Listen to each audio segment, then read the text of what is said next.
If you thought the DC universe was going to be different from the Marvel Cinematic Universe, James Gunn is here to disabuse you of that notion, as he recently teased a live-action Nubia appearance, or at least, at the very least, a Nubia appearance. Might not be live-action, but presumably it will be live-action.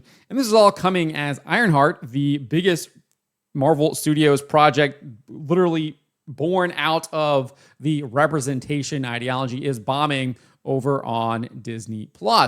Roll this up over at fandompulse.com. You can find the link in the description below. And Gunn teased Nubia showing up in the DCU soon. In a recent interview with YouTube channel Pay or Wait, he was asked by the channel's host, "I want to know if you've ever thought about bringing in Nubia or Vixen, because I really need that Nubia storyline, James. I need it." And Gunn replied, "Okay, I know. I'm very aware of Nubia. And yes, we are very much talking about that. And I want to have all sorts of people represented in the DCU. And yeah, you might be happy in the not too distant future." So clearly teasing that Nubia could be showing up shortly. Now, where that could be, possibly could be in Creature Commandos, could be in the television show Paradise Lost that they announced, 2 years ago when they first announced all this DC Studio stuff, or could be in the upcoming Wonder Woman film that is currently being scripted right now, that Gunn announced in the lead up to the release of Superman here. Gunn's comments about representation are not surprising. In the upcoming Superman film, he race-swapped Lex Luthor henchman Otis, as well as the Daily Planet's editor-in-chief Perry White. Additionally, Gunn has defended race-swapping the High Evolutionary in Guardians of the Galaxy Volume 3, and he did so by accusing an individual of having racist presumptions. This person was clearly unhappy that the High Evolutionary was being race-swapped, and James Gunn replied saying, "I chose the best actor, period, and the best person for the role. I don't give a crap what ethnicity Chukwudi Iwuji is, so stop with your racist presumptions on why he was chosen. And by the way, he's playing a guy who's almost always purple in the color. But if you go to the comics, he is clearly a white dude in the source material." Gunn went on to defend race swapping, claiming it should happen in order to more accurately reflect our world. So he's lying. This was a lie, which James Gunn likes to do quite often. He likes to lie. The guy is a giant liar. He lies all the time.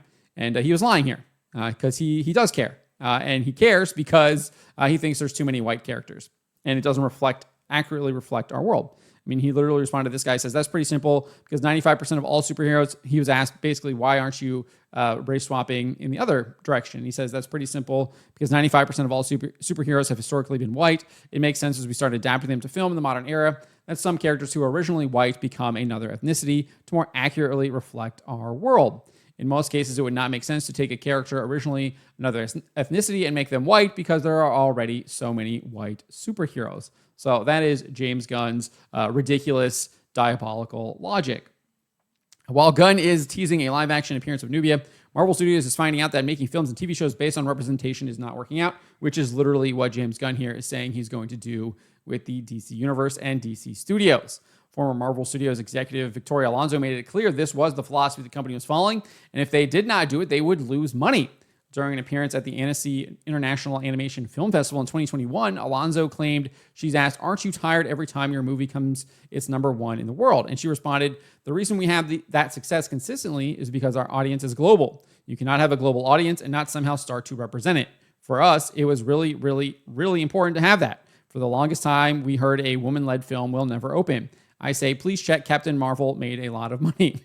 I wonder what she says now when people point out, well, look at the Marvels. It didn't even do over 200 million. Then they always told us that Black Panther was never going to open and that nobody wanted a completely black cast, and that made 1.3 billion. So you can look at it from the social point of view, the cultural point of view, but truthfully, this is a business. From a fiscal point of view, you're leaving money on the table by not representing. That philosophy is not working out. Marvel Studios' Black Captain America replacement in Captain America Brave New World lost money at the box office earlier this year. The film needed to gross at least $540 million to break even. It only grossed $413.6 million. Similarly, Thunderbolts also lost money. It too needed to gross $540 million. It only did $381.6 million. On the television side, Marvel Studios' Daredevil Born Again became one of its worst performers, only bringing in 5.8 million viewers on a service that has over 57.8 million subscribers in North America. That's only 10% of subscribers watching Daredevil Born Again. The show's two main characters had been effectively destroyed by the representation agenda as they were humiliated by female characters in the Hawkeye and She-Hulk shows that Disney Plus had previously put out.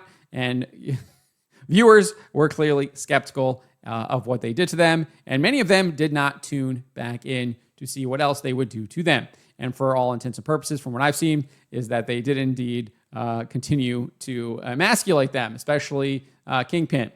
Most recently, Marvel Studios released Ironheart, and the show is getting a ton of negative reactions and criticism, and seemingly has even worse viewership than Daredevil Born Again, given it did not even chart in its first week, even after debuting 3 entire episodes. That's right, they released 3 episodes. They're going to be releasing 3, I guess, next week or something like that. I guess this week, actually. I think it's tomorrow. And it is not charting on the Illuminate charts, the top 10. It was below like 380.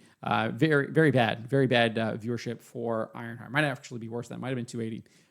It was below Mobland, which has been out for a very long time now. So not doing well. People are clearly not subscribing to Disney Plus to watch these Marvel productions, and they are spending a ton of money on them and not getting them back in subscriptions. People are not subscribing for these shows, so they're just basically throwing money away by doing this. So they are losing money by embracing this representation agenda. And that looks like what James Gunn is going to be doing over at DC Studios. And it is likely going to follow the same trajectory that Marvel Studios is currently on. And that is one of going broke. But let me know what you guys make of this. Let me know in the comments below. Remember to always be charitable, especially to each other, and to always speak the truth. Why would you be afraid of the people? Why are you not afraid of God instead of man?